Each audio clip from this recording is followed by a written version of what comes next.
What's up, YouTube? Welcome to another video. Today is July 24, 2023. Welcome, everyone. Quick disclaimer, I'm not a financial advisor, so please do your own research. Consult with a financial advisor before making any investment decision like buying gold, silver, or following any of the strategies I discuss on the channel. Channels for entertainment purposes only. If you like money, if you like building wealth, if you like investing, if you like protecting wealth, then you're at the right place. So, past couple weeks, I published some reports. My monthly kind of net worth and passive income has been increasing. I'm really happy about that. If you haven't done so, check out my Road to Wealth and Freedom. It's down linked in the description below. I've been buying some gold. I even bought a little piece of silver, just a 1 ouncer. And here we are. Gold has kind of recovered. It was at 1980. Now we're down around 60, somewhere around there. Bitcoin has come off its highs of 40K. It's down around 38. That's Canadian. In US dollars, we're looking at around 29, 30-ish. But everything that I'm seeing in the news, it's as if, hey, you know what, like 2022 was a bit of a rough year, but hey, we're back to the races now. We had our correction. It's clear blue skies ahead, no worries, there's no headwinds, it's all just fantastically great. And I'm not believing that for 1 second. You see articles from time to time. There's a lot of anecdotal evidence out there. Higher interest rates are hurting people. They're hurting everyday average people. On top of that, we have still high inflation that's being underreported, in my opinion.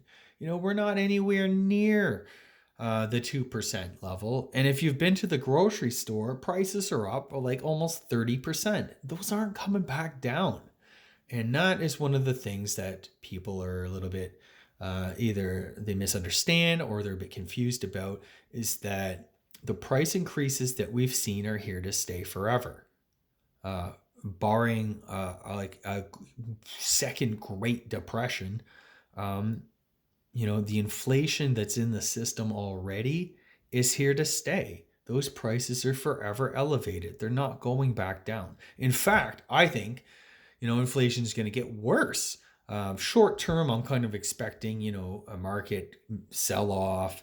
I think we're going to have problems in real estate. I just think we're going to have a lot of there's a lot of deflationary forces short term, but long term, man, I think, inflation's here for a while. There's a war, which is inflationary.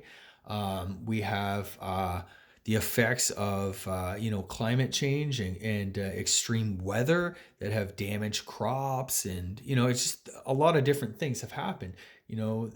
Energy,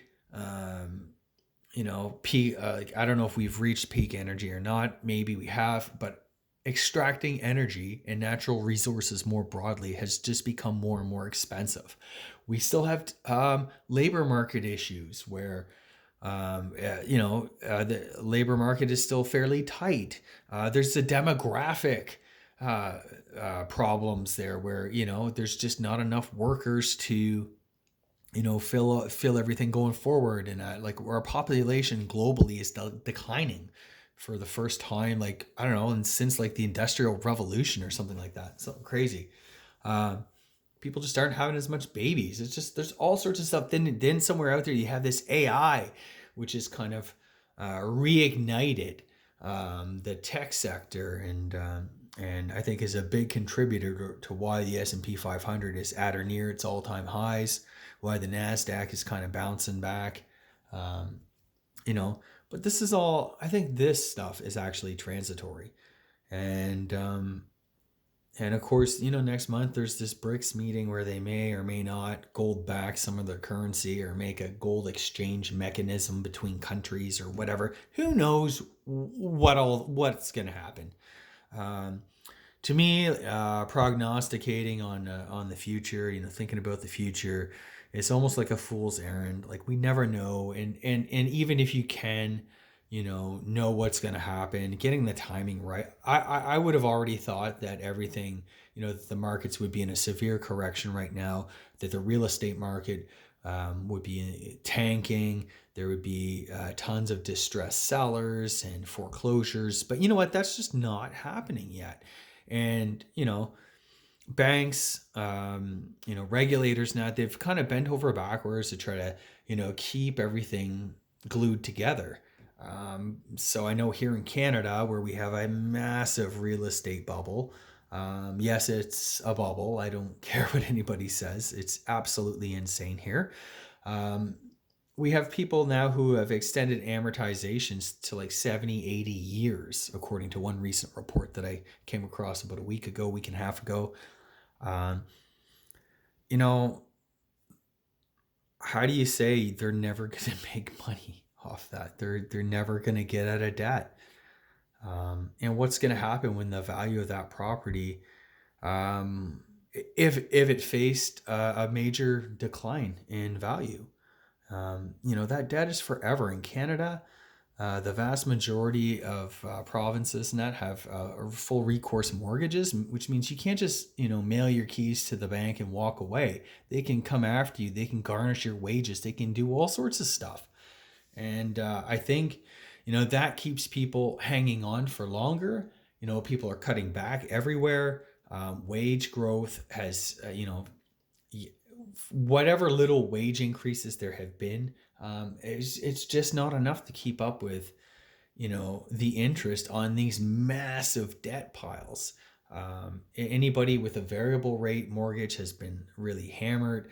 If you've been on a fixed and you're renewing, you're getting like sticker shock or interest rate shock. A lot of people locked in at 2.5 or 3, let's say, and now they're being presented with 5 to 7% um, renewals in that. So they're extending, they're not paying off their debt. They're extending the amortization and stuff like that. So it's basically they're treading water and they're not getting ahead. And this is the vast majority of anybody who's bought the last 10 years. No one's getting ahead anymore. And these are the type of things that come home to roost. And then you layer on, geopolitical risk, the whole China factor. That's a wild card. You have a war in the Ukraine still raging, and it's affecting commodities. China is going through its own sort of deflation. They're trying to, stimulate. Of course, there's Europe, the UK. It's not a pretty picture out there, and the markets, are just simply not reflecting that underlying reality. And my limited understanding of what's going on is you have thinly traded volumes. It's primarily retail that's in there buying, and get ready for a crazy September, October. My guess is that we're not going to see new highs. This week, the Fed comes out and they will either raise interest rates a quarter point. I think that's priced in at this point. But even if they don't, it's not off to the races. There's significant pain ahead that's just been postponed. That threat has not gone away. So, like probably many of you, I'm super frustrated. I still have a lot of like my portfolio, my whole investment approach is super conservative and defensive right now. I'm sitting on lots of cash and money market funds, that type of thing. I got physical gold and silver. I have some energy stocks, some commodity stocks, I guess, gold, silver, lots of oil, nat gas, that type stuff. But you know what? Like I'm not ready to pull the trigger and commit big time. My largest position right now is in these money market funds, and I'm getting about 5%, which is not too shabby. But like I said, in the background here, we still have a lot of inflation. I think the next big drop, I'm going to commit a lot of that money market money to commodities, resources, that type of thing. Because I do think we're in for a highly inflationary decade. And I just want to make sure that, I'm there and I'm ready, at this major kind of inflection point. And gold, silver is still part of my strategy. Um, the way things have shaped up, I'm not comfortable holding anything less than 10%. of my family's net worth in physical gold and silver.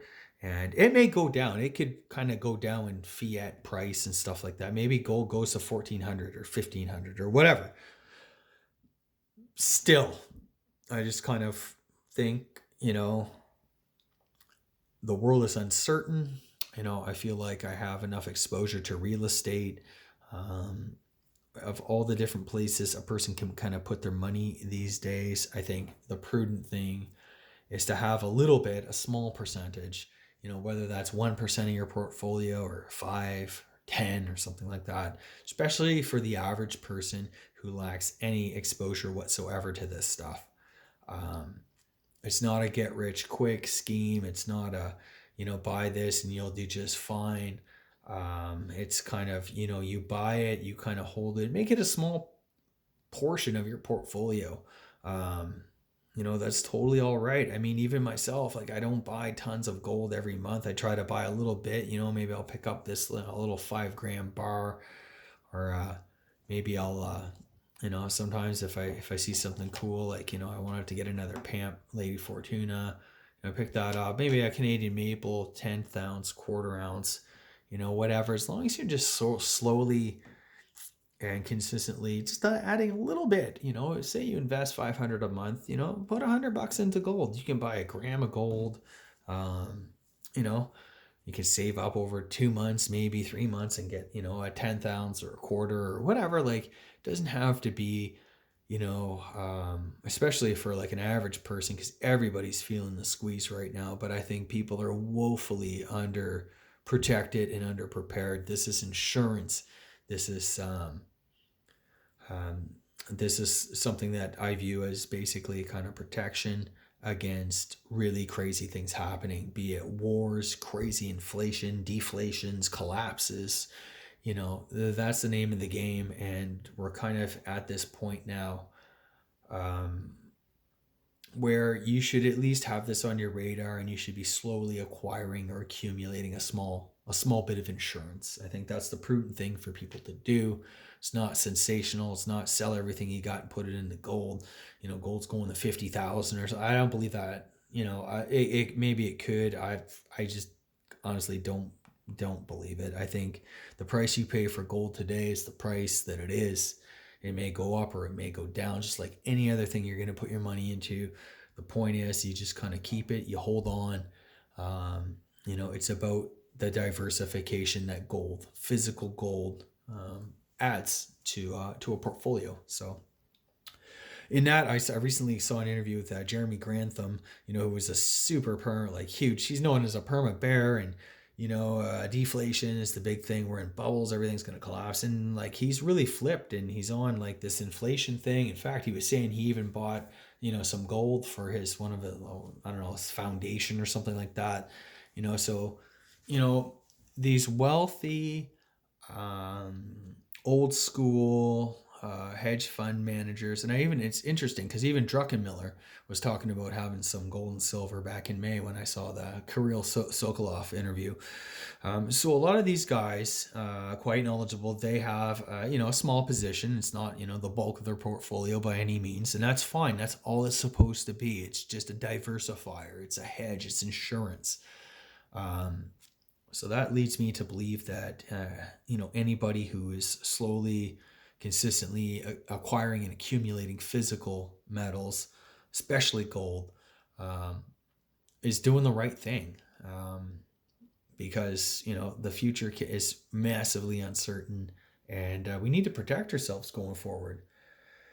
So that's my video today. That's kind of where I'm at. What I'm thinking is, the thing is I find like a lot of, once you have kind of an investment outlook or thesis or whatever, I don't change. I don't go all in on stuff. I've been kind of feeling that things were really overstretched for the last 3-4 years. And this is definitely not investment advice, and I'm not out to try to make a name for myself by any means or anything like that. I'm just a kind of a regular guy. I don't know where things are going either. I'm just trying to do the most prudent thing. And what I found the past few years, the most prudent thing I could do is pay off my home mortgage, because I can't control interest rates. The more things that you can get into control in your financial life, the better off you're going to be. I can't control what the markets are going to do. I can't control the madness of crowds and stuff like that. But what I can control is how much I'm saving, how diversified my asset base is, and what sort of strategy I'm following right now. And I just don't see any really great opportunities out there currently. There's a bit of an opportunity. That said, like in some of the gold and silver miners and stuff like that. Again, that can be highly speculative, and in the short term, it can go against you big time. So I'm not out there telling everyone go buy Newmont, go buy Barrick, and go or GDX or whatever. I'm just you do what you got to do. I own some positions in that. There's not a huge portion of my portfolio, but it's kind of there. It's just like the physical, right? Kind of a diversifier, right? Um, anyway, and right now, those the gold, silver stocks, they spend most of their time in the doldrums, and all these analysts that you see on YouTube, and it's about to break out, it's about to move, it's about to, yeah, and then it just goes down. So again, don't invest blindly into these spaces, and expect instant rewards, instant gratification. That's not what's going to happen. Know and understand what you own and why you own it, and be prepared for the long haul. That's basically all I can say. Um, and gold's at almost 2,000 an ounce, and a lot of these gold miners are trading far below where they were at in 2020 when gold was at 2,000 an ounce. There's some energy inputs, have hurt the earnings of the miners and stuff like that. There's inflation and mine closures, and there's a lot of different things. But again, they shouldn't be 50% from where they were, type thing. Just my thoughts. I am there. I am ready to reap the rewards once again. If we get another uptick in the miners, I'm gonna be taking some profits. Plain and simple. I'm here to make money.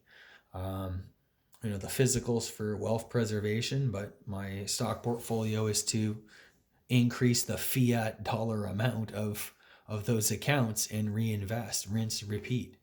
Um, so, anyways, that's what's up. Hope you enjoyed the video. Hope you enjoyed this some thoughts on my finances and investing and economics and that. Once again, like the channel, subscribe, check out my website, My Road to Wealth and Freedom, guys. I really appreciate all the support. Share it far and wide, and I'll see you next time.